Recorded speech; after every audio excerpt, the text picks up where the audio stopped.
And so in an attempt to try to level the peak of the curve, I feel that these are measures we must take in order to do that. Can you tell us about how many businesses you've had to shut down so far because of them violating these measures? None at this moment that I have, but let it be known that today is the beginning. What would happen if they're shut down? Can I ask you that quickly? You know, we referenced Hobby Lobby yesterday, and Hobby Lobby is a good example of where we reached out and the organization voluntarily closed. So we want to try to reach out first and let organizations make decisions themselves to come into compliance, but then we can take more direct measures if need be. And if they don't close, will you cite them? Will they receive some sort of fine? What will happen? No, we will close. The health officer has the authority and the power to close any establishment that he perceives to represent a threat to the public's health.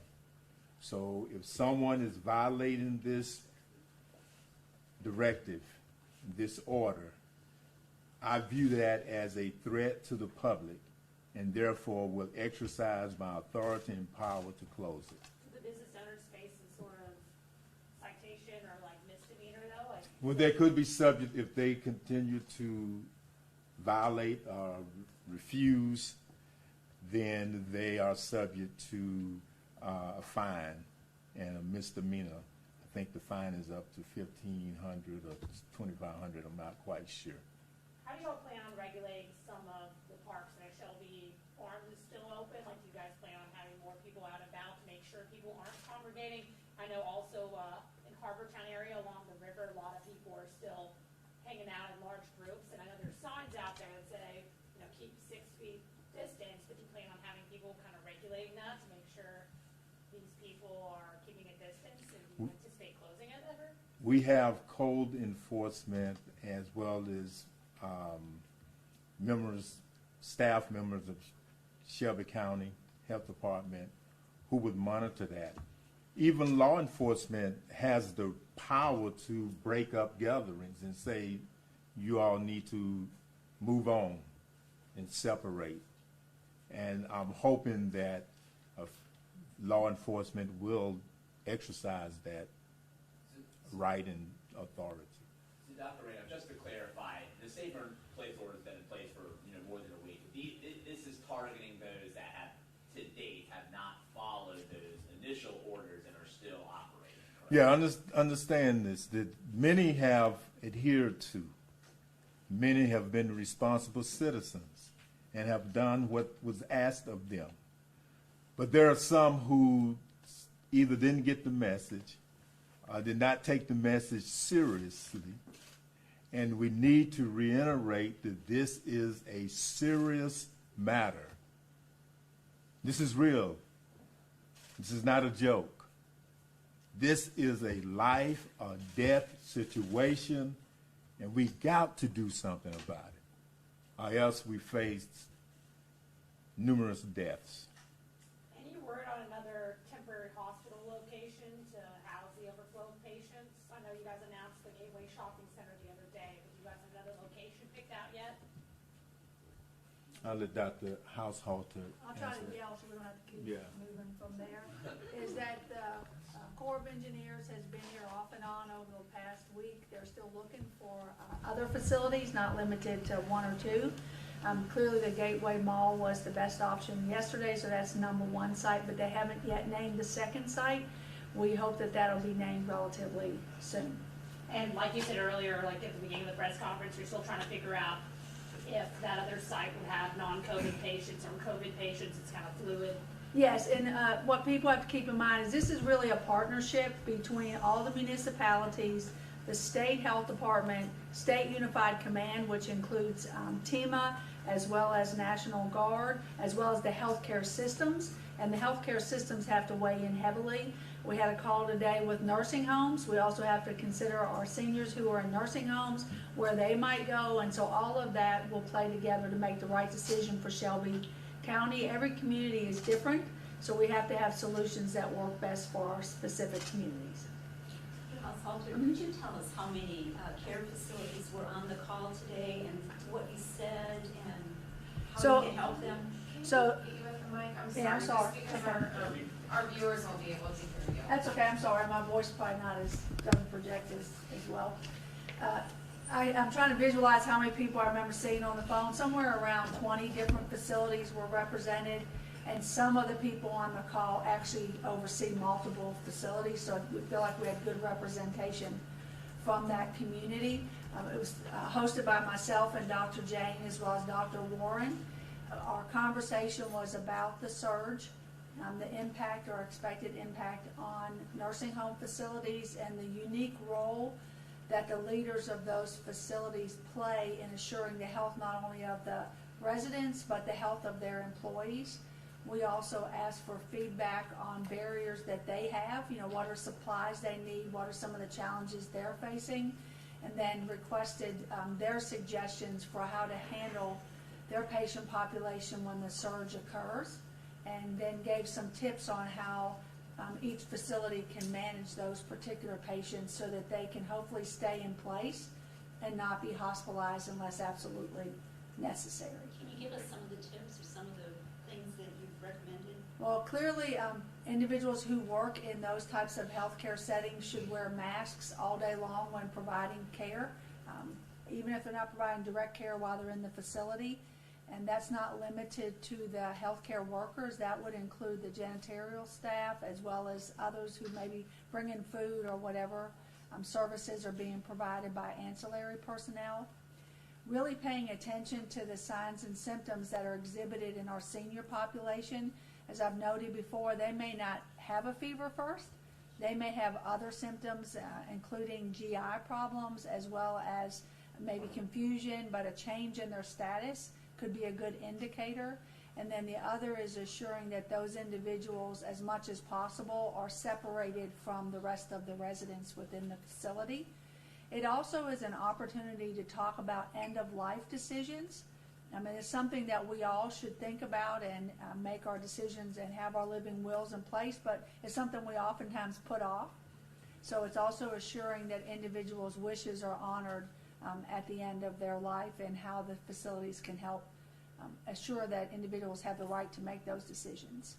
I want to ask about the stores that we just mentioned. So could you give an example of a facility that's open now that would need to limit 10 people versus how many people would need to be in a grocery store? Just so we can. So here's an example. I'll use it's a personal example. I still have to take my clothes to the dry cleaner.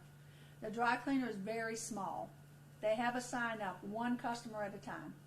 So it's one customer, one employee, and that employee is standing 6 feet back from where the customer is supposed to stand. So it's an issue of space and the number of people. 10 together is a good number, but if you have a very small place, that's too many.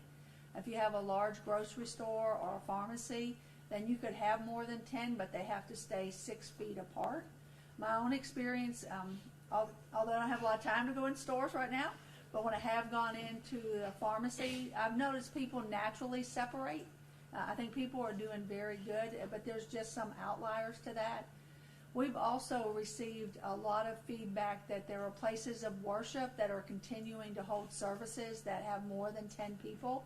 So we wanted to make sure this health directive was released before the weekend so that church leaders and religious leaders can make the right decision for their congregants.